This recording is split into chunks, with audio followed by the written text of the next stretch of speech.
രാമായണ വ്യാഖ്യാനത്തിലേക്ക് എല്ലാവർക്കും സ്വാഗതം. സമുദ്രതീരത്തെത്തിയിട്ടുള്ള രാമലക്ഷ്മണന്മാർ, സുഗ്രീവൻ, അങ്കദൻ, ഹനുമാൻ സ്വാമി, മറ്റ് വാനരപ്രമുഖന്മാർ, വാനരസേന ഇവരെല്ലാവരും കൂടിയാലോചിക്കുകയാണ്. ഇനി ഈ സമുദ്രത്തെ തരണം ചെയ്യാൻ എന്താ മാർഗം? ഇത് തരണം ചെയ്തിട്ട് വേണമല്ലോ ലങ്കയിലെത്താൻ. അതുകൊണ്ട് ഈ സമുദ്രത്തെ എങ്ങനെയാണ് തരണം ചെയ്യുക? എല്ലാവരും കൂടി ആലോചിച്ചു. അവസാനം ഒരു തീരുമാനത്തിലെത്തിയത് സമുദ്രത്തിൻ്റെ അധിപതിയായിട്ടുള്ള വരുണദേവനോട് തന്നെ ചോദിക്കാം. അദ്ദേഹത്തെ പ്രീതിപ്പെടുത്തിയിട്ട് വരുണപ്രസാദത്തിൽ കാര്യങ്ങൾ ചെയ്യാം. ഇത് കേട്ടിട്ട് ശ്രീരാമചന്ദ്രസ്വാമി ആ വരുണനെ പ്രീതിപ്പെടുത്താനുള്ള കർമ്മങ്ങൾ ചെയ്യാൻ തുടങ്ങി. കിഴക്ക് ദിശ അഭിമുഖമായിട്ട് നിന്നിട്ട് ഭഗവാൻ 3 അഹോരാത്രം നിരാഹാരം അനുഷ്ഠിച്ച് പൂജകൾ ചെയ്ത് വരുണനെ പ്രീതിപ്പെടുത്താനുള്ള ശ്രമം. പക്ഷെ 3 ദിവസത്തെ ഈ ഉപവാസം കൊണ്ടോ അല്ലെങ്കിൽ ഭഗവാൻ ചെയ്തിട്ടുള്ള കർമ്മങ്ങൾ കൊണ്ടോ ഒന്നും വരുണൻ പ്രസന്നനാവുന്നില്ല. കടൽ അല്പം പോലും ഇളകിയിട്ടില്ല എന്നാണ് പറയുന്നത്. യാതൊരു വിധത്തിലും പ്രതികരിക്കണില്ല. ഇത് കണ്ടപ്പോൾ ഭഗവാൻ ആകെ ക്രുദ്ധനായി. ഭഗവാൻ പറഞ്ഞു, എൻ്റെ പൂർവികർ വളർത്തിയത് കൊണ്ടാണ് സമുദ്രം സാഗരം എന്നുള്ള പേരിൽ അറിയപ്പെടുന്നത്. കാരണം സഗരൻ എന്ന് പറയുന്ന രാജാവിൻ്റെ സന്താനങ്ങൾ തങ്ങളുടെ യാകാശ്വത്തെ തേടിപ്പോയിട്ട് 4 ദിക്കിലേക്കും കുഴിച്ചാണ് സമുദ്രത്തെ വളർത്തിയത് എന്നാണ് വാൽമീകി രാമായണത്തിൽ വിസ്തരിച്ച് പറയുന്ന കഥയാണ്.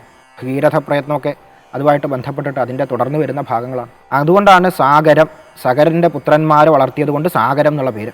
അങ്ങനെ മിത്രവംശത്തിൽ ജനിച്ചിട്ടുള്ള രാജാക്കന്മാരുടെ കാരുണ്യം കൊണ്ട്, അവരുടെ കർമ്മം കൊണ്ട് വളർന്നിട്ടുള്ള ഈ സമുദ്രം സാഗരം എന്നെ അനുസരിക്കുന്നില്ല.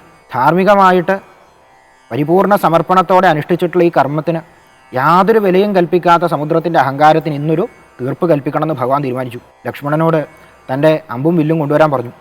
വില്ല് നന്നായിട്ട് കുഴിയെ കുലച്ചിട്ട് ഭഗവാൻ 3 ലോകങ്ങളും കാണുക പറയുകയാണ്, സമുദ്രത്തിൻ്റെ ഈ അഹങ്കാരം ഇന്ന് തീർക്കും ഞാൻ. മിത്രവംശത്തിൽ ജനിച്ചിട്ടുള്ള ഈ രാമനിതാ പ്രതിജ്ഞ എടുക്കുകയാണ്. 3 ലോകങ്ങൾ ഇളകി. സമുദ്രത്തിൽ ഗംഭീരമായിട്ട് ഉയർന്ന തിരമാലകൾ വന്നു തുടങ്ങി. യാതൊരു തരത്തിലും പ്രതികരിക്കാത്ത ആൾ മെല്ലെ മെല്ലെ പ്രതികരിച്ചു തുടങ്ങി. ആ പ്രതികരിക്കൽ വളരെ പെട്ടെന്നായി. കാരണം ഭഗവാൻ ക്രുദ്ധനായിട്ട് നിൽക്കുകയാണ്. 3 ലോകത്തിലും ആ ക്രോധത്തെ നിയന്ത്രിക്കാൻ ഒരാളില്ല. ആർക്കാ നിയന്ത്രിക്കാനാവുക? അത്ഭുത വിക്രമനായിട്ടുള്ള ആ ശ്രീരാമചന്ദ്രസ്വാമി ആർക്ക് നിയന്ത്രിക്കാനാവും? അവസാനം ദിവ്യകിരീടങ്ങൾ, കുണ്ടലങ്ങൾ, ആഭരണങ്ങളൊക്കെ ധരിച്ച് വരുണദേവൻ രത്നങ്ങൾ കയ്യിലെടുത്തുകൊണ്ട് ഭഗവാന്റെ കാൽക്കൽ വന്ന് വെച്ചിട്ട് നമസ്കരിച്ചിട്ട് പറഞ്ഞു, ഭഗവാനെ രക്ഷിക്കണം, അബദ്ധം പറ്റിപ്പോയി, എൻ്റെ ഭാഗത്തുനിന്ന് ത്രൈലോക്യപാലകനായിട്ടുള്ള ആ ഭഗവാനെ അങ്ങ് രക്ഷിക്കുക. നാരായണ, മഹാവിഷ്ണു, പൗലസ്ത്യനാശന, പുലസ്ത്യൻ്റെ വംശത്ത് പറഞ്ഞിട്ടുള്ള ഈ രാവണനെ നശിപ്പിക്കാൻ വേണ്ടിയിട്ട് ജന്മമെടുത്തിട്ടുള്ളവനെ, അങ്ങ് തന്നെയാണ് ഞങ്ങളുടെ ഈ അവസ്ഥയ്ക്ക് കാരണം. എന്താ കാര്യം? വിരാട് പുമാനിൽ നിന്നാണ് സർവ്വപ്രപഞ്ചവും ഉരുത്തിരിഞ്ഞിട്ടുള്ളത്. ആ വിരാട് പുമാൻ അങ്ങ് തന്നെയാണ്. അങ്ങനെ ഉരുത്തിരിഞ്ഞപ്പോൾ 3 ഗുണങ്ങളിൽ നിന്നാണ് ഉരുത്തിരിയുന്നത്.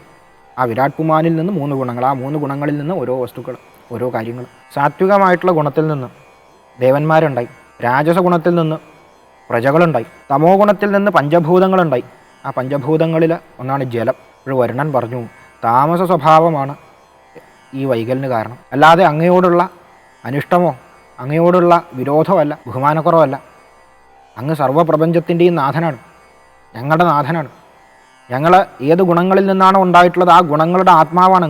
അങ്ങേ സാഷ്ടാംഗം നമസ്കരിക്കുകയാണ് ഭഗവാനെ എന്ന് പറഞ്ഞു. പക്ഷെ ഭഗവാൻ പറയുന്നത്, എൻ്റെ ബാണം അതിന് ഒരു ലക്ഷ്യമുണ്ടാവണം. രാമബാണം അലക്ഷ്യമായി പോകരുത്. രാമബാണത്തിൻ്റെ ഒരു പ്രത്യേകത അതാണ്. എപ്പോഴും അത് ലക്ഷ്യത്തോടു കൂടി മാത്രമേ പ്രയോഗിക്കൂ. അത് അലക്ഷ്യമായി പോകാറില്ല. ഭഗവാൻ ആ ബാണത്തെ അലക്ഷ്യമായിട്ട് അയക്കാറില്ല. അതുകൊണ്ട് സമുദ്രത്തോട് ചോദിച്ചു, ഏതാണ് എനിക്ക് ലക്ഷ്യമായിട്ട് തിരഞ്ഞെടുക്കാൻ പറ്റിയിട്ടുള്ള സ്ഥലം?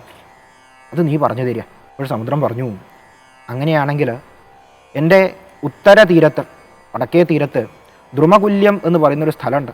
ആ സ്ഥലത്ത് പാപികളായിട്ടുള്ള നിശാചരന്മാർ, രാക്ഷസന്മാർ വസിക്കുന്നുണ്ട്. സർവ്വജനങ്ങൾക്കും നാശം വിതച്ചുകൊണ്ട് അധർമ്മചാരികളായിട്ട് ജീവിക്കുന്ന അവരെ അങ്ങൊരു പാഠം പഠിപ്പിക്കണം. ഇത് ലോകനന്മയ്ക്ക് കാരണമാവും. രാമബാണം എന്ന് പറഞ്ഞാൽ യഥാർത്ഥത്തിൽ ധർമ്മമാണ്. ധർമ്മത്തിൻ്റെ പ്രത്യേകതയാണ് ലക്ഷ്യബോധം. ധർമ്മത്തിന് മാത്രം എന്തുണ്ടാവും? ഒരു ലക്ഷ്യബോധം ഉണ്ടാവും. അലക്ഷ്യമാവില്ലത്. രാമൻ എന്ന് പറഞ്ഞാൽ സാക്ഷാൽ ധർമ്മമൂർത്തി. ആ രാമബാണം എന്ന് പറഞ്ഞാൽ ധർമ്മം. അതുകൊണ്ട് രാമബാണത്തിൻ്റെ താല്പര്യം പ്രപഞ്ചത്തിലെ ധർമ്മത്തെ നടത്തുക എന്നുള്ളതാണ്. രാക്ഷസന്മാരെപ്പോഴും അധർമ്മത്തെ സൂചിപ്പിക്കുന്നവർ. ഒരു രാക്ഷസൻ എന്നുള്ള പ്രയോഗം അല്ലെങ്കിൽ നിശാചരൻ എന്നുള്ള പ്രയോഗം നമ്മുടെ എല്ലാവരുടെയും ഉള്ളിലുള്ള അധാർമികമായിട്ടുള്ള വാസനകളാണ്.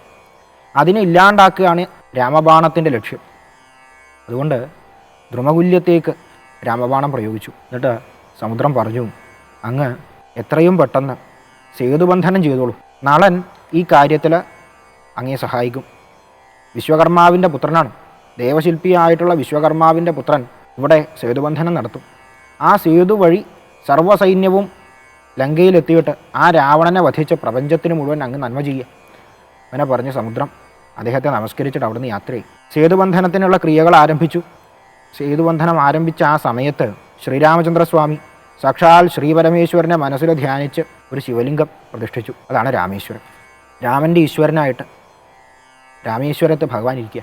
എന്നിട്ട് ഭഗവാൻ ശ്രീരാമചന്ദ്രസ്വാമി പറഞ്ഞു, ഏതൊരു വ്യക്തിയാണോ ഇവിടെ വന്ന് സ്നാനം ചെയ്ത് ഭഗവാനെ ദർശിച്ച് കാശിയിലെത്തി ഗംഗാസ്നാനം ചെയ്ത് ഗംഗയിലെ ജലം കൊണ്ട് അത് തിരിച്ചു വന്ന് രാമേശ്വരനെ അഭിഷേകം ചെയ്യുന്നത്, അവൻ സർവ്വപാപങ്ങളിൽ നിന്നും മുക്തനാവും. ഭാരതത്തിൻ്റെ 2 ധ്രുവങ്ങളെ ഒരുമിപ്പിക്കുന്ന കണ്ണി അതുകൂടിയാണ് ഭഗവാൻ. ഈ ഭാരതത്തെ മുഴുവൻ ഒരുമിപ്പിക്കുക.